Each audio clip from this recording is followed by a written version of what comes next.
o el gerente ejecutivo, todas las organizaciones, según Robert Mitchell, siempre van a tener la característica de que van a existir esa división entre los gobernantes y los gobernados. A donde sea que vayan, pueden ustedes hacer un grupo de colonia, ¿verdad? Un COCODE, ¿verdad? De su colonia. Y en el COCODE lo que les van a decir es que tiene que haber a alguien que represente el COCODE. Pueden ustedes hacer una organización o agrupación o asociación no lucrativa incluso, y van a tener que tener un presidente y una directiva. En todos los lugares que ustedes vayan o exista la organización política, económica, educativa, social, cultural, a donde sea que vayan siempre va a haber eso, se va a diferenciar el grupo de los gobernantes y el grupo de los gobernados, siempre. Esa es una situación completamente comprobable, con observación. Ustedes pueden observar, o sea, que incluso ustedes hacen su grupito de la oficina, ¿verdad? Ustedes, si trabajan en una oficina o tienen su comité de vecinos, el que habla más, el que se expone más y el que dice más es el que va a ser el electo, ¿verdad? Ustedes como el que, pero es que él habló, es que él puede hablar, es que él puede decir, es que él puede expresarse, él tiene todas las palabras para él, tiene discurso, él tiene diálogo, o sea, a donde sea que vayan, esa es en algún momento lo bueno y lo malo, ¿verdad ustedes? Porque si son buenos para hablar y van para un puesto político, pues de plano, un puesto de elección popular, a un puesto de elección popular, y eso es lo que les da votos, pues de plano, ¿verdad? Y si no, pues hay que seguir probando. Bueno, seguimos con la democracia y los partidos políticos. Bueno, después de la Segunda Guerra Mundial, la democracia precisa de al menos 2 partidos políticos. Es decir, después de la Segunda Guerra Mundial, pues ya se empieza a ver la necesidad, ¿verdad? Y la utilidad de los partidos para promover programas de gobierno y movilizar al electorado. Contrario a lo que decían antes del periodo liberal, ustedes, ¿verdad? Y todavía en ese impasse entre el periodo liberal y la edad anterior. Entonces, la situación, los sistemas políticos estaban viendo la necesidad y la utilidad de los partidos políticos, y ejemplo de esto es lo que se da en Estados Unidos con el Partido Demócrata, que impulsó en algún momento el programa llamado New Deal, o con el laborismo británico y la democracia cristiana alemana, que impulsaron las políticas del estado del bienestar. Entonces, aquí ya empiezan a remontarse los partidos políticos y a tomar su posición dentro del sistema político. Por otra parte, también habían experiencias del fascistas y del estalinismo, ¿verdad?, que pusieron en evidencia también el peligro que conllevaba el régimen de partido único, que facilitaba la implementación de regímenes totalitarios. ¿Qué quiere decir con esto? Pues que después de la Segunda Guerra Mundial se extendió la forma generalizada, la idea de que para funcionar adecuadamente la democracia necesitaba al menos 2 partidos políticos, mínimo, ¿verdad ustedes? ¿Por qué? Porque en uno, o sea, un partido era el partido de gobierno y el otro partido tenía y debía figurar, iba a figurar como el grupo o el partido de oposición. Y recordemos que los partidos de oposición resultan imprescindibles, o sea, son necesarios para que el poder pueda controlarse, para controlar el poder y para hacer posible otra alternativa de gobierno. En todo caso, hay que entender, permítanme, que entonces, como ya se ve la necesidad de por lo menos 2 partidos, empieza a darse cuenta la población de que los partidos, además de ser oposición, empiezan a mostrar ciertas características principales. ¿Cuáles son estas características? Las que ustedes miran ahí. Primero dice que son grupos asociativos o son asociaciones que disponen de una organización burocrática estable. Son de libre reclutamiento y por lo tanto la pertenencia a ellos está abierta a toda la ciudadanía. Es decir, no necesariamente en ese momento iban a ser escogidos los ciudadanos, sino que los partidos se aperturaban. Estaban implicados en todas las cuestiones que afectan a la política y lo siguen estando, ¿verdad? Es decir, son relativas a la organización de la convivencia en la sociedad. Propugnan un programa con el que se trata de dar respuestas y soluciones a los problemas y que plantea dicha organización. Y el objetivo último de los partidos es, ante todo, el control del poder y el ejercicio del gobierno. Y entre todos estas características, es evidente que hay uno más importante o más significativo. Y que diferencian a los partidos políticos de los grupos de presión. Vamos a ver. ¿Alguien me puede decir cuál es la diferencia? Vamos a ver, 2, 4, 5 puntos. Hay 5 puntos. De esos hay uno que diferencia a los grupos de presión con los partidos políticos. ¿Cuál será? El ejercicio del gobierno. El ejercicio del gobierno. Muy bien. ¿Por qué?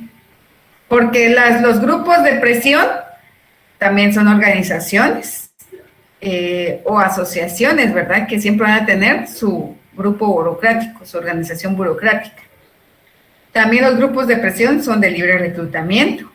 Están implicados en las cuestiones que afectan la política porque, por ejemplo, si no estoy mal, el día de mañana, creo yo, martes, supuestamente hoy, mañana y miércoles iban a haber tomas de carreteras en todo el país.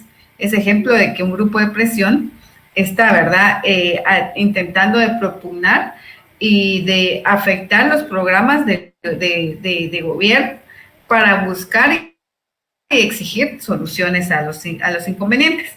Y entonces el control del poder o el ejercicio del gobierno son propiamente de los partidos políticos. ¿Por qué? Porque un grupo de presión, en algún momento, tipo CACIF, ¿verdad? El CACIF no busca el poder. Tiene sus vehículos electorales, eso sí, pero como partido político, como grupo de presión, no busca el ejercicio del poder, es a través de otros mecanismos, ¿verdad? Muy bien, gracias. Seguimos entonces. Vamos comprendiendo la función de los partidos políticos. ¿Sí? Recordemos que va a haber tiempo límite para subir sus notas como asistencia. Solo un anuncio parroquial. ¿Sí, Jeffrey?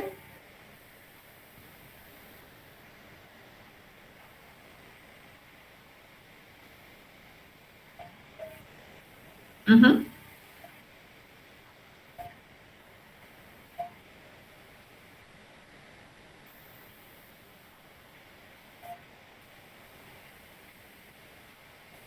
Uh-huh.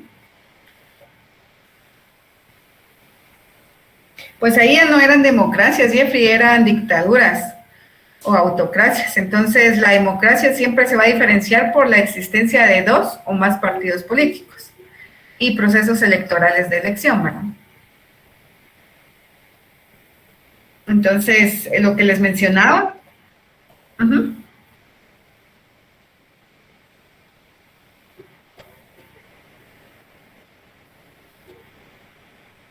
Uh-huh. Sí, esos son los famosos híbridos, ¿verdad, Jeffrey? Que son democracias autoritarias o autocracias democráticas. Les voy a... de Sousa Santos los analiza y habla respecto a esos casos específicos. Por ejemplo, Cuba, Venezuela, México... No, perdón, Cuba, Venezuela. ¿Qué vale el otro país? Sí, esos son los que analiza. Obviamente hay otro tipo de híbridos, no precisamente eso. Hay, en este caso, algunos partidos o en algunos países en donde a algunos partidos se les permite participar, sin embargo, tienen ciertas limitantes. Se habla de fraudes electorales, de robo de votos, de robo de elecciones, pero todo eso va a depender del marco, del análisis, de todo lo que se vaya a trabajar.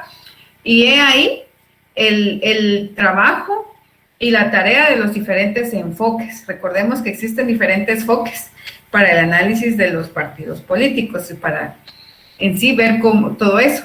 Podemos ver este caso en el tema de Venezuela, Cuba y otros ejemplos similares a través de un enfoque sociológico, a través de un enfoque institucionalista, neoinstitucionalista, para analizar realmente cómo se están trabajando, ¿verdad? Cómo se están organizando y cómo se llevan a cabo los procesos electorales.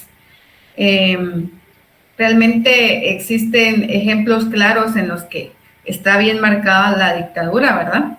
Y ejemplos en los que las dictaduras no se perciben y no se catalogan como tal, sino que dicen, aquí es una verdadera democracia, aquí el pueblo habla, pero todavía sigue siendo un partido. Entonces, siempre hay situaciones así complejas que deben de analizarse individualmente.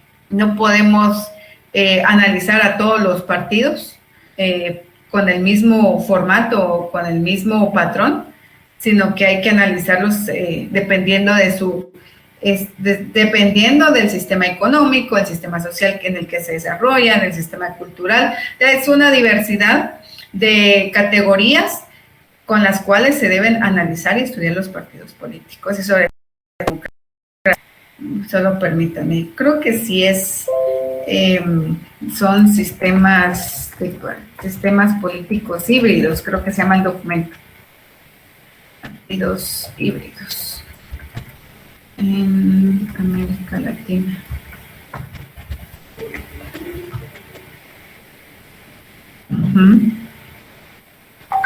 Sí, aquí hay vamos a ver, aquí hay un artículo que habla sobre el régimen híbrido en el caso de Venezuela, ¿verdad? Ahí está. El tema de los regímenes políticos que responden a una naturaleza ambivalente, lo que les mencionaba, entre instituciones y procedimientos propios de un sistema democrático y estrategias autoritarias en el ejercicio del poder. Eso es prácticamente algo que está de moda, lamentablemente es tendencia en muchos países de América Latina y que sobre todo han llevado a que la actual crisis de la democracia liberal y el autoritarismo vayan en declive, ¿verdad? Ejemplo de eso es Chile, ¿verdad ustedes?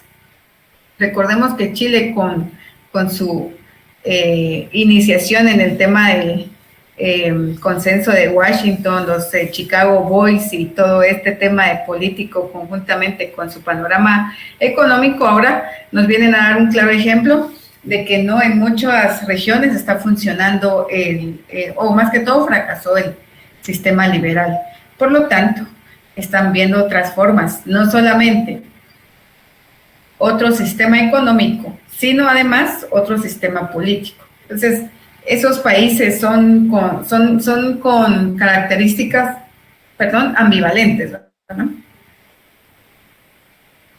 Vamos, entonces... les iba a decir lo del anuncio parroquial, ¿verdad?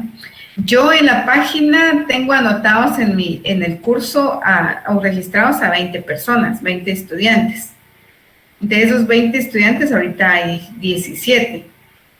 Sé del caso de una persona que está en modalidad asincrónica y de ahí entiendo que los demás es en modalidad sincrónica.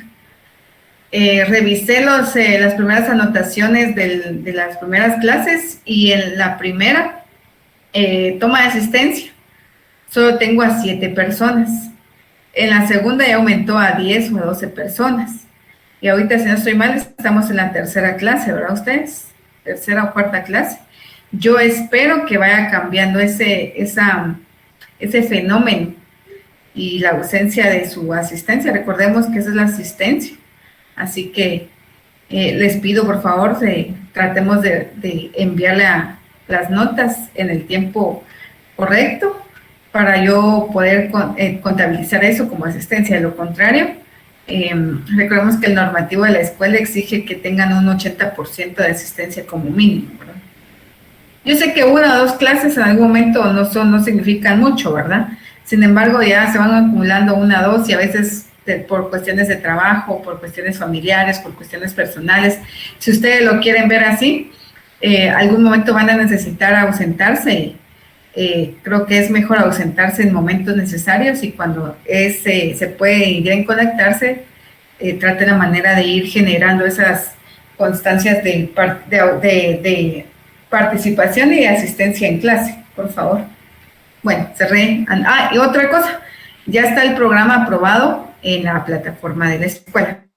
Ustedes aquí en ver ya está aprobado. Yo ya se los había presentado, pero ahorita ya se los subí con las firmas respectivas. Entonces, ya pueden verlo por si necesitaran verificar algo. Bueno, continuamos entonces. Estábamos viendo la democracia y los partidos políticos. ¿Seguimos? El tema de la democracia en los partidos políticos, permítanme, me movilicé. Es necesario entender que los sistemas democráticos, en todo caso, se basan en una estructura de delegación de poder entre ciudadanos y los gobernantes, que implica la existencia en paralelo de una relación de responsabilidad desde los gobernantes hacia los ciudadanos. Es decir, ahí en la imagen ustedes pueden ver que existe esa delegación. Gráficamente, ustedes pueden evidenciar y verificar ahí que existen los ciudadanos, de los ciudadanos salen las demandas, ¿verdad ustedes? Se va hacia los gobernantes y los gobernantes automáticamente tienen la responsabilidad de atender las demandas, dar solución, dar respuesta. En algunos teóricos a esto les llaman los inputs y los outputs, ¿verdad? Los inputs en el sentido de las demandas y los outputs en el sentido de las propuestas. ¿Cómo salen estas propuestas? Los outputs pueden ser políticas de gobierno, políticas públicas, programas sociales. Entonces, esa responsabilidad se va convirtiendo en la responsabilidad que van a tener algún día los partidos políticos. Entonces, podemos ver acá, después de la gráfica, ya nos damos cuenta entonces que por un momento se hable de estado de partidos. García y Pelayo habla respecto a esto y dice que en sí el estado de partidos, como existe esa relación, ¿verdad ustedes? En la que los partidos son el enlace entre la sociedad civil y el Estado. Y por otro lado, también menciona el término gobierno de partido, ya que los partidos son los que van a determinar la composición, la estructura y la estabilidad de los gobiernos. Esto, como lo señala Cotarello, los partidos son actores políticos que tienen una faceta social y otra constitucional. ¿Por qué social?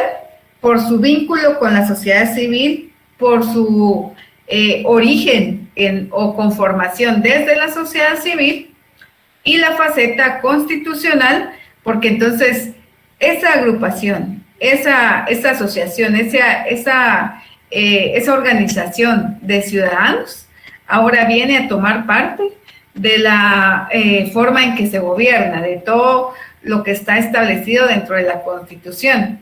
Por lo tanto, los partidos son asociaciones con funciones de socialización, organización y movilización de la opinión pública. 3 puntos importantes: socialización, organización y movilización de la opinión pública, de representación y articulación de intereses y, en fin, de legitimación del sistema.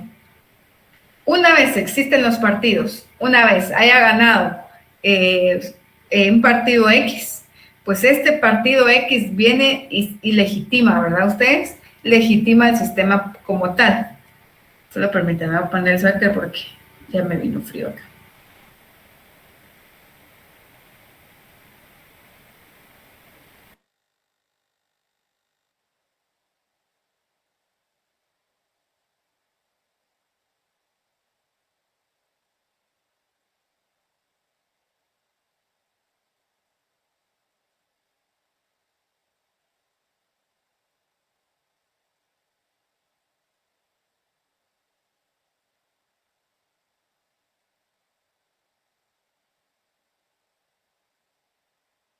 Gracias, disculpen. Entonces, ¿vamos entendiendo esto? ¿Por qué Pelayo menciona el estado de partidos y gobierno de partidos? Y la forma o la clasificación en que Cottarello le da a los partidos, a las dos facetas de los partidos políticos. Era interesante la forma en que los partidos políticos están conformados, deben conformarse, y creo que en el momento cumplen con sus funciones. Lamentablemente, quienes hacen que se cumplan esas funciones normalmente en la actualidad no lo hacen con los mecanismos correctos. Creo que ahí caemos a lo que está sucediendo en Venezuela y en otros países, ¿verdad ustedes? Bueno, pero no porque los actores o los líderes no hagan bien su papel, no quiere decir que los partidos no funcionen, ¿verdad? Creo que al contrario, los partidos han demostrado que a pesar de que hayan malos líderes o que las élites y las oligarquías estén mal, los partidos siguen siendo funcionales. En sí, para un partido sigue siendo funcional como estructura, ¿verdad ustedes? Bueno, ¿entendemos esto? Las dos facetas que según Cottarello, social, institucional y constitucional. Yo espero que sí. Sí, ¿verdad? Continuamos entonces. Bueno, ya vimos el tema de los partidos políticos en la democracia y la democracia. Vamos ahora con la evolución funcional de los partidos políticos. Bueno, ¿a qué se refiere con la evolución funcional de los partidos políticos? Pues primero, para analizar estas funciones, se debe considerar varios aspectos, ¿verdad ustedes? El primer aspecto que se debe considerar es el papel que han tenido los partidos políticos a lo largo del tiempo. Por ejemplo, si adoptamos la perspectiva histórica de Duverger, de Katz, vamos a ir viendo y nos va a permitir observar que existen más funciones generales que los partidos políticos han cumplido en los últimos siglos, a la luz de que han evolucionado los sistemas políticos liberales y democráticos.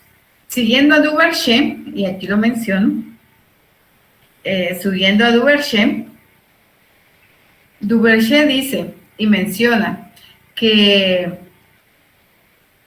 por la forma en que se fueron organizando y cómo se fueron organizando, los primeros partidos que aparecieron históricamente fueron los partidos de cuadros y más tarde los partidos de masa.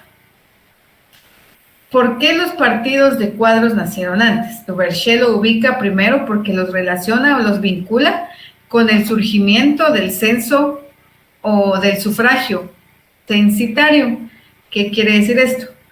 Que existía el mecanismo de la emisión de sufragio, pero no era un derecho para la generalidad o para toda la población, sino se llamaba censitario porque era muy limitado y permanecieron más que todo hasta que el sufragio se hizo universal. Regularmente los partidos de cuadros eran partidos considerados partidos de notables, creados para preparar las elecciones. A este tipo le corresponden las primeras formas del periodo, o más que todo estos corresponden, estos partidos a las primeras partes del periodo liberal del siglo XIX. En esa época se creaba un pequeño comité electoral en torno a los candidatos al Parlamento para organizar su campaña y los procesos electorales. Asimismo, los candidatos se alineaban a un grupo o hacían su coalición nacional, ¿verdad ustedes? En este caso, los notables regularmente eran personas con prestigio social, como notables financieros, ya que esto les permitía tener esa posibilidad de financiar o de ser financistas o capitalistas en las elecciones, con donantes privados, eso sí, y que obviamente esto les permitía ser donantes privados. ¿A quiénes? A los banqueros, a los grandes comerciantes, a los que tenían o poseían industrias grandes. Actualmente estos partidos los podemos vincular o comparar con los partidos de élite. Estos partidos, los de élite, los que sobre todo tiene mayor peso el grupo que va a los cargos públicos, y que sabemos muy bien que en muchas de las ocasiones estos cargos, para estos cargos tiene muy poca importancia la militancia. ¿Qué quiere decir la militancia? La militancia es aquella agrupación que se encarga y que se mantiene y que le es fiel a los partidos políticos, a un partido político en específico. Entonces la militancia se podría decir aquí, en este caso, que es un grupo de jóvenes que ingresa, que como encargados de hacer publicidad, de pegar banderines, al siguiente periodo electoral, pues ya son coordinadores de comisiones, ¿verdad? Ustedes, las comisiones de los partidos políticos, y al siguiente periodo electoral probablemente ya son candidatos. Entonces, así es como se trabaja la militancia. Obviamente, esta militancia no era de interés de los partidos de cuadros o comparados con los más actuales, que son los partidos de élites. Entonces, hay ejemplos de estos, ¿verdad? Ustedes que se dan en el contexto de Estados Unidos y que también se puede dar en Japón. Entonces, el Partido Liberal Japonés es una muestra o una forma, un modelo de este tipo de partidos, del partido de cuadros. Además, o más tarde, van surgiendo los partidos de masa. Estos partidos de masa, permítanme, estos partidos de masa surgen a finales del siglo XIX con el sufragio universal. ¿Entendemos? El partido de cuadros se mantiene con el sufragio censitario y el partido de masas ya viene y se establece gracias al sufragio universal. Esa comparación, esa vinculación, ¿verdad? Ustedes, lo importante en los partidos de masa, a diferencia del partido de cuadros, ahora sí, los partidos de masa veían como una parte importante el tema de la militancia. Afiliar a militantes, no solamente afiliar a simpatizantes, sino a los militantes. Y a estos modelos corresponden los partidos socialistas, los comunistas y los fascistas. Sí, es cierto que los partidos comunistas y fascistas tenían un poquito esa situación como de coacción, pero el tema de la militancia fue importante para ellos. Entonces, más adelante empezaron el tema de los partidos comunistas y más que todos los fascistas. Más adelante empiezan a perder su carácter, ¿verdad? Su carácter masivo puro, y empieza a tomar otra forma, otra configuración. Muy bien. ¿Cuándo surgen los partidos de masas? Los partidos de masas surgen al momento en que se ve necesario movilizar políticamente a las grandes masas. Estas masas que se convirtieron en importantes agentes de socialización y que disponían de organizaciones para fines diversos. ¿Qué tipos de fines? De tipo asistencial, de tipo social, cultural, educativo y etc. Entonces, el objetivo fundamental de los partidos socialistas, por ejemplo, era la educación política de la clase obrera. Ellos tenían un objetivo claro. Y para ello recurrieron a la prensa política obrera. Estos partidos se fueron financiando con cuotas que pagaban, o más que todo, los partidos de masas. se financiaban. ¿Se recuerdan que el partido de cuadros lo que permitía era que grandes empresarios y todos y comerciantes pudieran patrocinar, ¿verdad? Ustedes de forma como que de incógnito o de anónimo a los partidos políticos.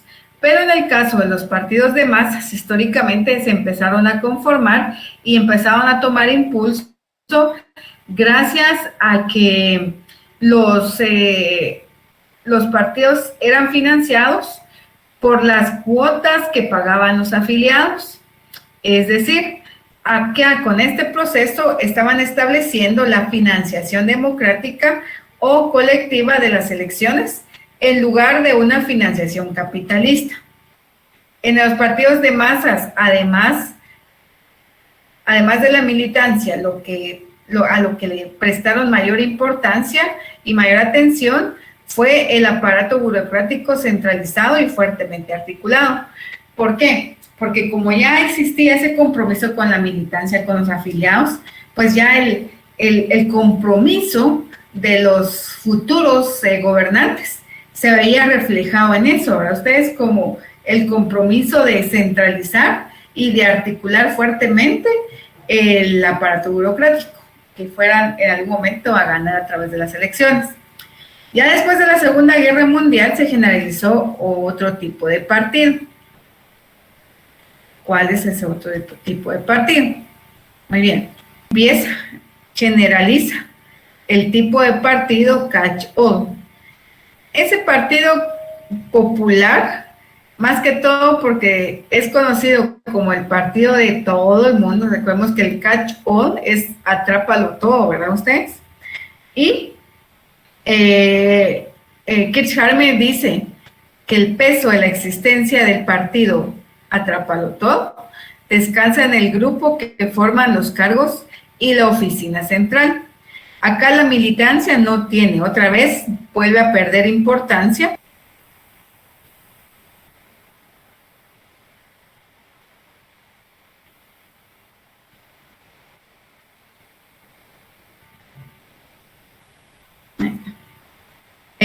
Pero a la vez este tipo de partidos, el atrápalo todo, va a tratar de conseguir la representación de un número amplio de grupos sociales y potencialmente de toda la población.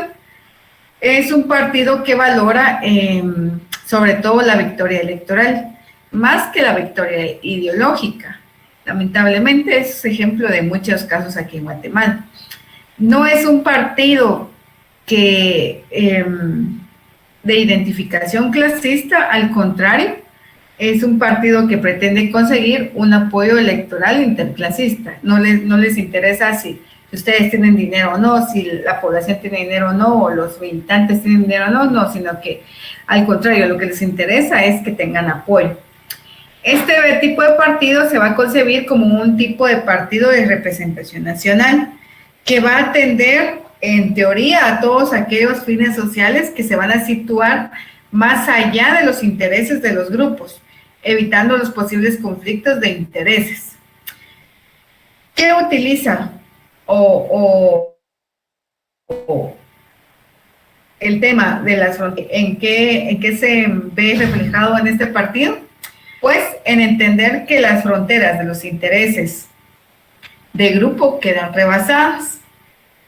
Su acción electoral está orientada a obtener rapidez e intensidad en el apoyo popular, haciendo un llamamiento casi ilimitado a toda la población, y se basa en que muchos electores son conscientes de la complejidad y la multiplicidad de los factores de los que depende su bienestar.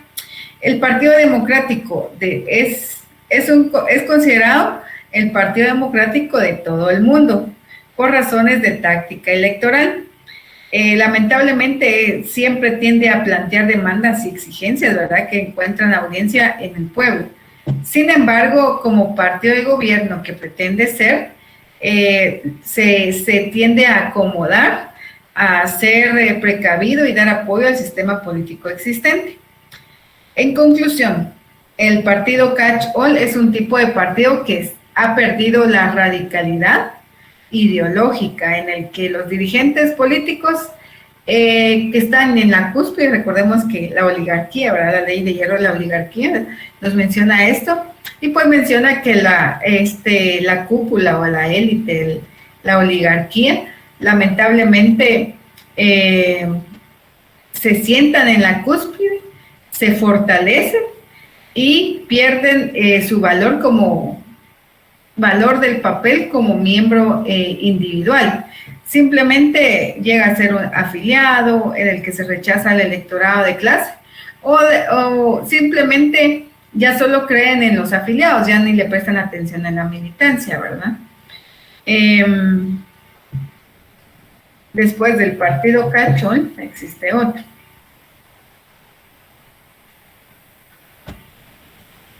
Y este lo expone el teórico Katz, que es el partido cártel. Muy bien. Este es un tipo de partido que es de un más reciente origen, ¿verdad? No origen, sino que la clasificación ha sido en los más recientes. Y Katz menciona que este tipo de partido se generaliza a finales del siglo XX, hace poco, en los 90, y se caracteriza porque este partido actúa de manera concertada con los otros partidos del sistema, formando un cártel. Este tipo de partido está controlado por los cargos dirigentes y orientado a la pervivencia de los mismos. El partido cártel produce una evolución natural de los tiempos anteriores, en consecuencia de muchos factores. Primero, la reducción. Se da nuevamente y fatalmente la reducción de la militancia partidista. Los límites que imponen las circunstancias, como la globalización económica, la libertad de acción de los partidos en el poder, la reducción del conflicto y la competición entre partidos. Esto es lo que en un momento va a facilitar la negociación y el compromiso entre ellos. Es decir, muy bien, yo tengo un partido, mi primo tiene otro partido, mi vecino tiene otro partido. Si nos vamos por separado, el fulanito que nos cae mal va a ganar. Entonces, ¿qué es lo que hacemos? Hacemos una unión, ¿verdad? Ustedes unimos a toda nuestra gente, hacemos nuevamente otro partido y pues vamos. Eso es lo que en algún momento hace también que el tema de la creciente profesionalización de políticos ha hecho que los partidos pues tengan costos elevados, ¿verdad? Costos de personal muy elevados y han caído al fracaso. En particular en el caso de los partidos en el gobierno. Por último, un partido cártel es consecuencia del hecho de que la intensidad y los costos de la competición partidista pueden ser reducidos debido a la foco pierde de manera definitiva y sobre todo el término cártel o el sentido de cártel es algo implícito, pero es muy significativo. Concretamente, el comportamiento de cártel se observa cuando forman coaliciones de gobierno de todos los partidos importantes y se amplía o cuando los partidos tienen las expectativas de formar gobierno a nivel nacional periódicamente. Recordemos que existen momentos en que los partidos no hacen alianza, sino hacen coaliciones. Y en estas coaliciones lo que hace es apoyarse, ¿verdad? Aquí nos damos cuenta de que los partidos van tomando esa nueva forma, esos nuevos mecanismos de organización y sobre todo de cómo el tema de oposición empieza a marcarse. ¿Por qué? Porque se van generando compromisos entre todos los partidos. Además, el tema de que haya compromisos entre partidos va a permitir, va a permitir el establecimiento de restricciones, fundamentalmente las de tipo electoral, y para proteger a los partidos establecidos, Por eso mencionaba Katz, que los partidos en los sistemas democráticos actuales van a formar un cártel. Perdón. Porque no se da una auténtica competitividad entre ellos y en cambio se protegen mutuamente. Entonces, contrario a los partidos de masa hacia el partidos de cuadros, o incluso el partido catch-all, el partido cártel ahora viene a ser ese mecanismo de defensa en que los partidos puedan sobrevivir y puedan protegerse uno del otro. Muy bien, un punto importante es que dentro de una característica fundamental y que diferencie al partido cártel es que los partidos van a depender de la financiación pública. En cambio, los otros tipos de partidos dependieron de financiación privada. Recordemos, el partido de cuadros con donadores, ¿verdad?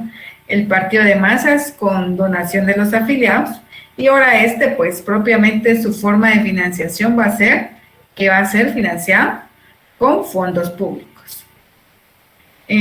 Otro aspecto importante que refuerza la formación de los partidos cártel es la pérdida de la relevancia de la burocracia del partido. ¿Por qué? Porque en la burocracia del partido es donde se toma, donde es la forma en que se organizan, ¿verdad? Ustedes, y realmente qué persona tiene cierta responsabilidad. Por lo tanto, el sistema cártel se determina que la competición entre partidos y por lo tanto se diferencia, o la diferenciación de estos no sea más bien cuestiones administrativas o sobre políticas concretas.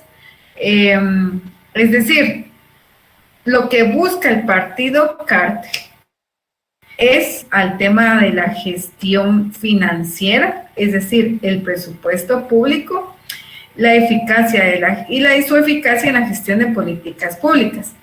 El resultado de esto es lo que ya hablábamos con Jeffrey. El resultado de esto es que la democracia se ha transformado básicamente en una mera cuestión de tipo electoral.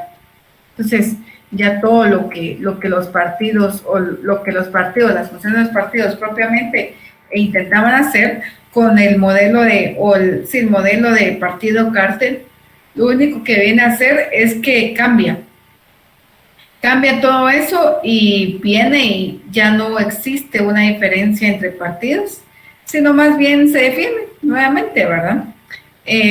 Lamentablemente, ya no existen con el partido cártel, se dejan por un lado las cuestiones ideológicas o sobre políticas concretas y se van más a cuestiones administrativas o de gestión.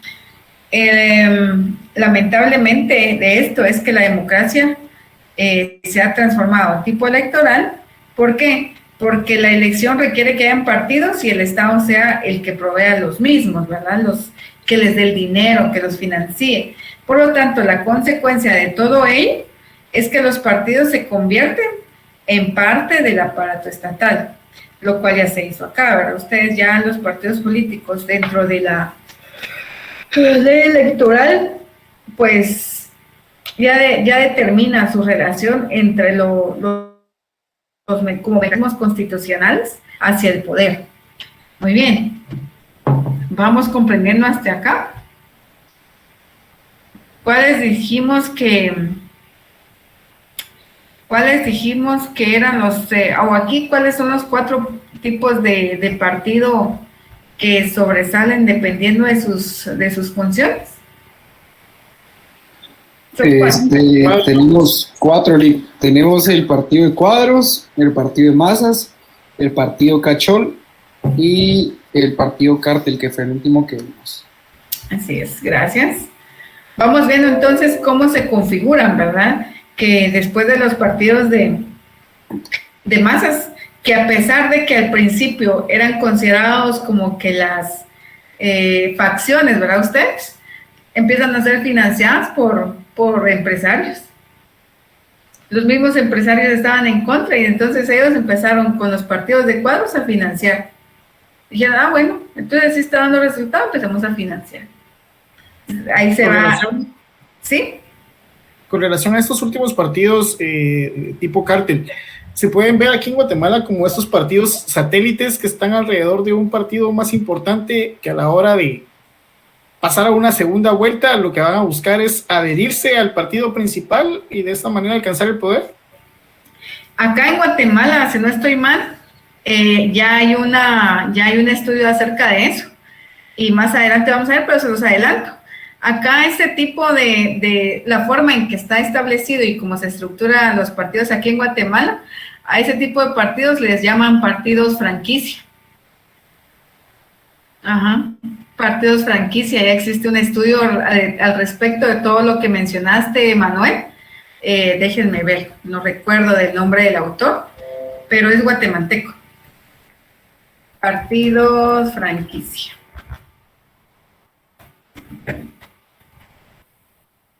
De Guatemala. Es específicamente en un documento de Así es. Vamos a ver.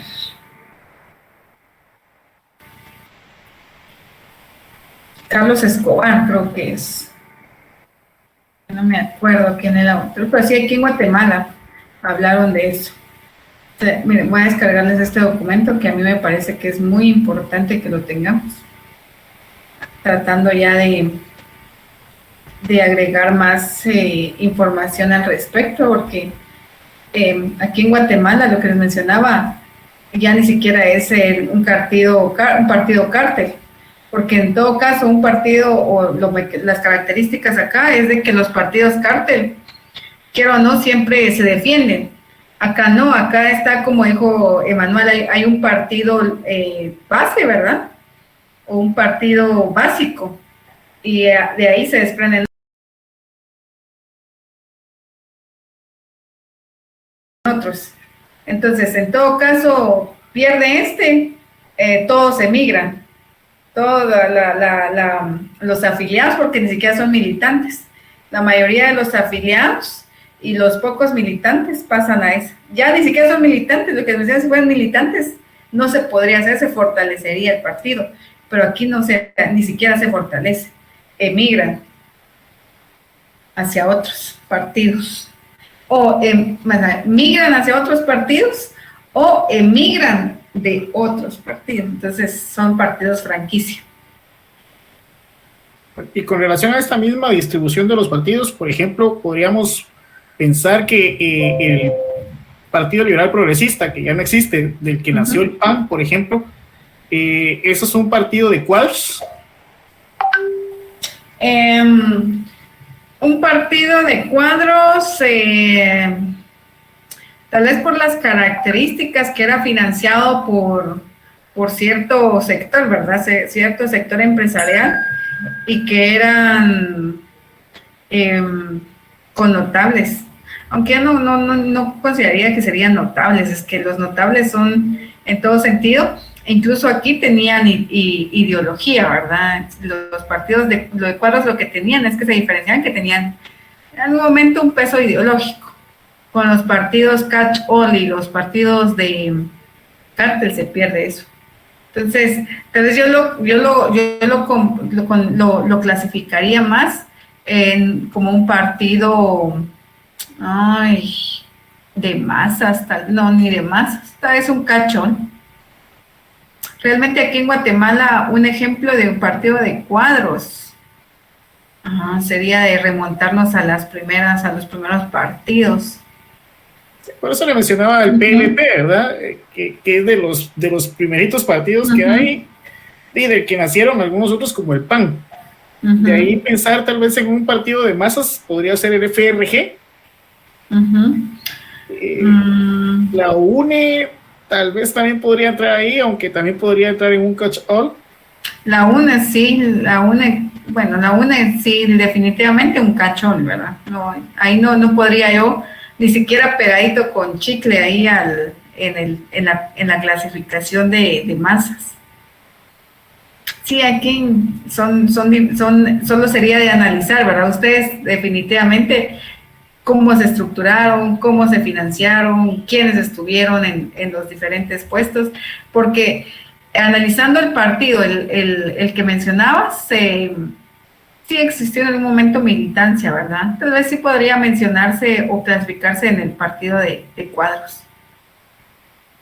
el que mencionabas inicialmente, Manuel. Pero ahí a todos los demás sí ya me surgen bastantes dudas. Pero habría que analizar, como te digo, habría que analizar, tomar el partido, ver cómo se estructuró, quiénes estuvieron, quiénes financiaron, cómo se financió, y ahí ya sacar, con esas características ya identificar. Pero sí, ahorita, actualmente la mayoría son partidos franquicias, ustedes.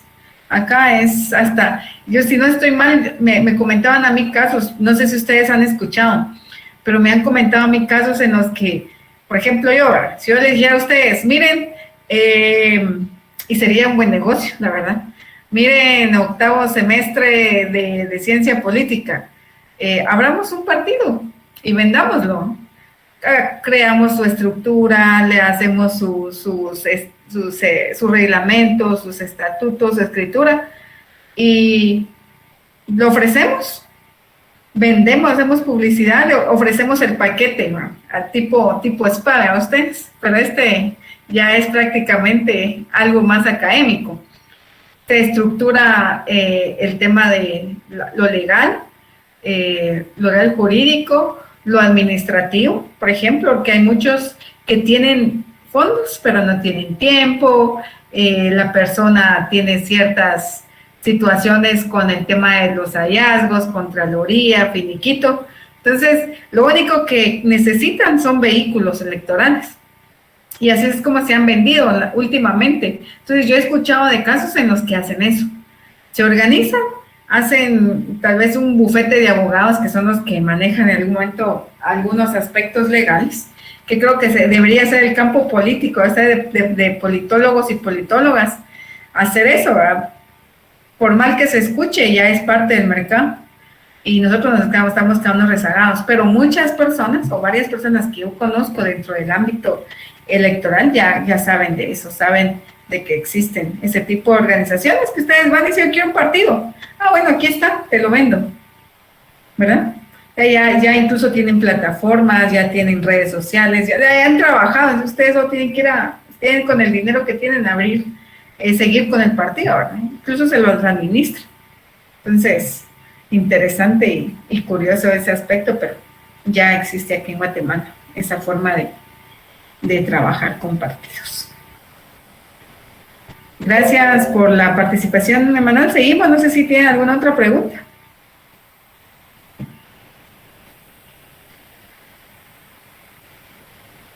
Eso lo quería molestar. Si pudiera poner la diapositiva anterior.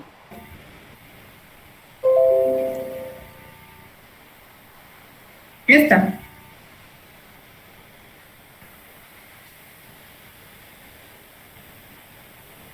La de ¿los partidos qué? Verdes.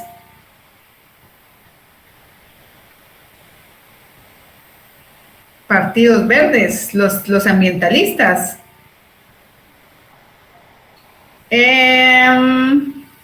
No, esos... miren, lo que tiene el sistema cártel es que se defiende, que no existe en sí algo que los divida, sino al contrario, tratan la manera de acomodarse. En todo caso, los partidos verdes tal vez son partidos catch-all, a pesar de que tienen en algún momento un objetivo similar, no tienen una ideología específica. O sea, tienen su objetivo, puede ser que tengan como objetivo fortalecer, cuidar el medio ambiente, pero dentro de su ideología creo que podría determinarse que en algún momento el tema ambiental se ha relacionado, se ha vinculado hacia la ideología de izquierda, ¿verdad? Pero aquí lo curioso es que no quieren